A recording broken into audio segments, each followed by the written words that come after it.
அன்பே சிவம். உலகத்துக்கு ஒரு நன்மை சொல்ல வரேன். இப்போ நான் விடிய காலையில் பூஜை பண்ணுறேன். அப்பா உக்காந்துன்னுக்கிறாரு எதிர்க்க. இப்போ நான் என்ன சொல்ல வரேன்னா, இயற்கை மூலம் தான் இறைவன் இருக்கிறாரு அப்படின்னு நான் உங்களுக்கு பலபடியும் சொல்லிட்டேன்.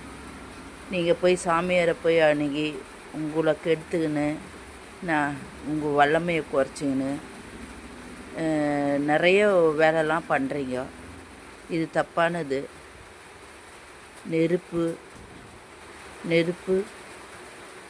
கடல், காற்று, ஆகாயம், நிலம், இந்த மாதிரி இது பாருங்க. அப்பா உட்காந்துன்னுக்கிறாரு. இந்த மாதிரி அப்பா மூலயமாவும் இந்த விலங்கின மூலயமாவும் இறைவன்கள் இருக்கிறாருன்றதை அப்பா நிரூபிக்கிறாரு.